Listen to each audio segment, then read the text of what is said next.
Reforzaremos estos conceptos con la doctora Ana María, quien nos acompañará en la siguiente entrevista. Sí, señor. Buenas tardes. Hoy estamos aquí con la doctora Ana María Romero, experta en neuropsicología y magíster en neurociencias de la Universidad Nacional de Colombia. Nos acompañan los estudiantes de la Universidad de Uniminuto de Distancia, quien les presenta Tatiana Ríos, Jimena Rivera, Arley Otero y Milena Maldonado, quienes explorarán con nosotros el fascinante mundo de la evaluación neuropsicológica. Bienvenida, doctora Ana María. Iniciemos. Va a iniciar mi compañera Jimena con la primera pregunta. Doctora, muy buenas tardes. Pues para iniciar el tema de las técnicas de diagnóstico y evaluación de neuropsicología, la primera pregunta sería, ¿cómo podrías compartir con nosotros cuáles son algunas de las técnicas de diagnóstico y evaluación neuropsicológica que utilizas en tu práctica? Bueno, entonces, cuando nos referimos a técnicas, hacemos referencia a, bueno, cuáles son esas estrategias que nosotros como neuropsicólogos utilizamos al momento de enfrentarnos con un paciente, hacer una evaluación e intentar llegar a un diagnóstico. Dentro de esas técnicas tenemos varios aspectos. Una es la historia clínica, ¿sí? En la historia clínica uno recolecta como la anamnesis, es decir, el motivo de consulta, todo el proceso de desarrollo, las áreas de ajuste de la persona, ¿sí? Antecedentes médicos que puedan también estar ahí involucrados, si está tomando un tratamiento farmacológico, patológicos, también todos los exámenes complementarios que la persona tenga, ¿sí? Y entonces, esto sería una de las técnicas de diagnóstico, ¿cierto? La historia clínica. Sin embargo, la historia clínica por sí sola no puede ser un único criterio, ¿cierto? De diagnóstico, sino que tiene que ir acompañada con unas pruebas, ¿sí? En este caso, las pruebas, yo las podría dividir, por ejemplo, por pruebas de escalas, ¿cierto? Porque antes de eso, o sea, porque estas pruebas me tienen que evaluar tres aspectos, en mi opinión, generales. Una es el área emocional, dos, el área conductual y tres, el área cognitiva. Entonces, desde esa perspectiva, necesitamos escalas. Escalas quiere decir que son pruebas como muy pequeñas, usualmente de autorreporte, ¿sí? O de heteroreporte, es decir, un familiar o alguien cercano nos brinda la información en donde se preguntan por algunos aspectos generales del paciente. Después de eso tenemos baterías, ¿sí? O pruebas específicas. Las baterías son un compendio de pruebas en las cuales tenemos diferentes como subpruebas, por decirlo de alguna manera, que evalúan procesos específicos. Entonces, un ejemplo de esta sería la evaluación neuropsicológica infantil, la ENI. La ENI es una batería muy grande, es bastante extensa, en la cual nos evalúa habilidades visoconstruccionales, praxias, percepción, todo el tema también de memoria, lenguaje, planeación, o sea, un montón de pruebas específicas. Entonces, por eso las llamamos baterías, porque son bastante grandes. También ya pueden pruebas específicas, ¿cierto? Que entonces nos miden aspectos como muy puntuales. Por ejemplo, no sé, una prueba atencional como el D2, ¿sí? Entonces, es una prueba específica que me va a medir procesos atencionales, procesos también de mi atención a nivel de selección, mi atención también relacionada con la focalización, también el grado de impulsividad que yo vea, los tipos de errores que cometo y demás. Entonces, son pruebas ya muy, muy específicas. Y por último, esto también se tiene que acompañar, ¿sí? Con la observación clínica, es decir, en consulta, cuando yo hago la valoración, cómo veo al paciente, cómo habla el paciente, si su lenguaje, por ejemplo, es fluido, con una adecuada prosodia, si, por ejemplo, el paciente habla de forma coherente, su lenguaje es organizado, ¿cierto? Porque, por ejemplo, en algunos casos, cuando el paciente tiene un lenguaje desorganizado y demás, pues puede presentar un tema de o ansiedad o psicosis inclusive, ¿cierto? Entonces, esos son aspectos que si tiene contacto visual, si por ejemplo se lo observa muy ansioso, muy reactivo, cómo es su estabilidad a nivel emocional, cómo reacciona frente a las pruebas y cómo tolera la frustración, por ejemplo, si se le dice que está mal algo. Entonces, esa es la observación clínica, uno la va a tener a lo largo de todo el proceso de evaluación y todo esto mezclado y combinado, pues son todas las técnicas que nos ayudan a llegar a un diagnóstico en la evaluación neuropsicológica. Muchas gracias, doctor. Con gusto. Gracias, profe, entendido.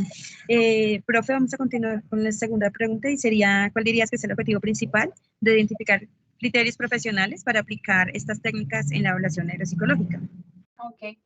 Bueno, entonces, entendiendo un poco que estos criterios profesionales hacen referencia a yo como clínica, ¿cierto? Como profesional en neuropsicología, que veo que requiere el paciente, ¿cierto? Entonces, ahí va a ser importante la historia clínica, ¿sí? Entonces, esa primera historia clínica, ese primer abordaje que yo tengo con el paciente, pues ahí me va a decir cuál es el motivo de consulta. Usualmente, desde el área de neuropsicología nos llegan remitidos de otras áreas, ¿cierto? De neurología, psiquiatría o psicología clínica, habitualmente. En el caso de niños nos lo refiere muy también probablemente la institución educativa puede pasar, o también en algunos casos el mismo paciente decide consultar, ¿no? Entonces por sí mismo busca información y dice, ok, lo que necesito es una evaluación neuropsicológica. Dentro de esa historia clínica, entonces como una de las preguntas iniciales es, bueno, ¿qué te lleva a hacer este proceso o por qué se remite? Entonces el proceso entonces se remite porque, por ejemplo, la persona presenta fallas a nivel atencional, ¿sí? Ah, ok, listo. Entonces, claro, para mí eso es un primer criterio, ¿cierto? Que me ayuda a mí a identificar, ok, es que la persona está presentando fallas, ¿cierto? A nivel atencional.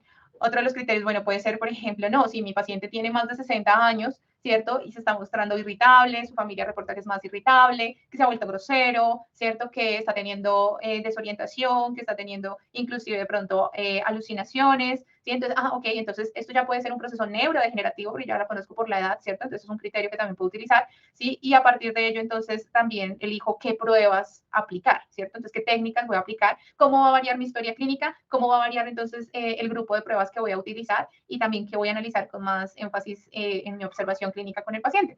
Muchas gracias, doctora. Muy informativo, explicado. Genial. Yo le voy a hacer otra tercera pregunta. ¿Me podría decir qué dificultades se tienen para aplicar las técnicas de evaluación neuropsicológica? O sea, como las más comunes, o cuáles se enfrenta usted, doc, por favor. Sí, bueno, yo podría decir que hay tres, sí, como ahorita que se me ocurren así iniciales. Una de como las dificultades que encontramos, más que dificultades, es como retos, sí, como aspectos como relevantes que toca tener presentes. Uno es la edad, sí, la edad del paciente. No es lo mismo evaluar a una persona de 70 años que evaluar a un niño de 7 años. No es lo mismo, es completamente diferente. Entonces, la edad implica un reto. ¿En qué medida? ¿Sí? En que, por ejemplo, un niño de 7 años, mi foco de atención no va a durar 1 hora o más, y más porque son pruebas exigentes. Entonces, usualmente, pues lo ideal es poder hacerlo de una forma rápida, o sea, que las horas de evaluación sean más bien limitadas, ¿sí? Otra de las cosas que influye es, por ejemplo, si el paciente tiene algún tipo de discapacidad, ¿sí? Entonces, por ejemplo, discapacidades más a nivel físico, ¿sí? Porque a nivel cognitivo, pues muchas veces nos remiten al paciente para identificar si la discapacidad es cognitiva, ¿no? Pero si, por ejemplo, estamos hablando de un adulto mayor que tiene hipoacusia, ¿cierto? Entonces no escucha tan bien, ¿cierto? Entonces, ok, entonces me toca hacer una serie de adaptaciones, pedirle que por favor lleve sus audífonos y demás, ¿sí? Que, por ejemplo, si el paciente no sabe leer ni escribir, ¿sí? Eso es otra discapacidad, ¿cierto? Y entonces, ¿eso que implica? Que yo analice qué pruebas necesito aplicar que no impliquen la lectura formalmente. Entonces, existen pruebas que efectivamente, por ejemplo, hay formas de sacar el coeficiente intelectual con baterías que son no verbales, ¿sí? Entonces, en estos casos también son útiles. Y también en tema de la virtualidad y la presencialidad, pues a raíz de todo el tema de la pandemia, eso exigió que muchos trasladáramos muchas cosas a nivel virtual, ¿cierto? Pero pues claramente hacer una evaluación neuropsicológica de forma virtual tiene unos retos y unas demandas distintas. Entonces, ejemplo, ¿cierto? Hacer una evaluación virtual con un niño de 7 años es imposible, ¿sí? O sea, la verdad es inviable, o sea, no es factible, ¿sí? ¿Por qué? Porque el niño no se me va a quedar concentrado, yo no voy a poder ver bien qué es lo que está haciendo, o sea, es muy complicado, ¿sí? Y en el caso de adulto mayor ocurre algo similar. Un adulto mayor usualmente no tiene tanta fluidez en el manejo de los aparatos electrónicos, entonces, que se les conecta la cámara, que el audio no está funcionando, que se le cayó el internet, ¿sí? Entonces, la virtualidad realmente tiene unos retos significativos, pues ahí es donde uno prefiere realmente la presencialidad. Es mucho más fácil, por decirlo de alguna manera, brinda, es más enriquecedor en muchas formas. Entonces, esas son algunas de las dificultades que uno tiene realmente en el día a día, por decirlo de alguna manera, al momento de hacer una evaluación neuropsicológica. Estás muteada. Doctora, es verdaderamente interesante todo lo que nos ha podido contar hoy, de verdad, se lo agradecemos. Y ahora la última pregunta es, ¿podría explicarnos cómo hacer un adecuado uso de esas técnicas en la parte clínica? Claro, bueno, pues hay varios aspectos. Uno es el conocimiento teórico de lo que evalúan las pruebas, ¿cierto? Entonces yo tengo que saber, por ejemplo, esta batería que me está evaluando, esta otra, el Wechsler, entonces así el Wechsler me va a sacar entonces el coeficiente intelectual y eso es distinto a evaluar funciones cognitivas específicas. Bueno, esta prueba entonces en específico me va a evaluar procesos de cognición social, por ejemplo, ¿sí? Entonces un conocimiento más teórico y también entender, bueno, ¿qué es eso de cognición social? ¿Sí? Y por qué voy a necesitar evaluarlo. Usualmente, claro, pues cuando hablamos de autismo y demás, necesitamos evaluar cognición social porque es uno de los procesos que se ve afectado precisamente en esa patología. Entonces, ese conocimiento y ese bagaje teórico va a ser como la base, ¿sí?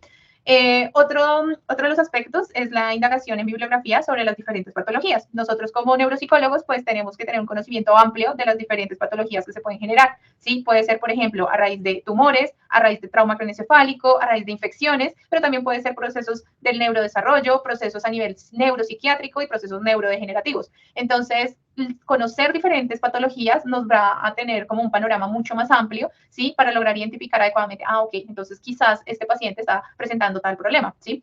El conocimiento sobre los criterios diagnósticos también va a ser importante como como uno de esos criterios adecuados para saber qué pruebas utilizar, ¿cierto? Entonces, no es lo mismo hacer un diagnóstico de un trastorno obsesivo compulsivo, ¿cierto? O sea, en el lado de psiquiatría, identificarlo, por ejemplo, por pruebas de personalidad y ver, por ejemplo, que el paciente tiene un trastorno obsesivo compulsivo de la personalidad. Son dos cosas distintas, ¿sí? Entonces, eso lo hace, claro, el bagaje clínico, el entender qué son las patologías que difieren, ¿cierto? El conocer los criterios diagnósticos, que también va a ser importante, y las implicaciones cognitivas que van a tener esos síntomas propios de la enfermedad, ¿cierto? Porque igual finalmente sabemos que patologías neuropsiquiátricas van a desencadenar procesos cognitivos distintos, afectaciones cognitivas diferentes. Entonces, por eso es importante saber adecuadamente cuáles son esos criterios diagnósticos de las patologías y pues la experiencia clínica, ¿sí? Eso es algo que se va ganando con el tiempo, se va ganando con el pasar de los años, en la medida en que uno vaya viendo más y más pacientes, pues va entendiendo un poco más cómo funcionan los procesos, qué necesitamos observar, qué es relevante en este caso, ¿sí? Y pues es todo eso, digamos, que va a influir. Usualmente dentro de la historia que yo manejo en las evaluaciones, tengo un apartado que dice como anotaciones clínicas,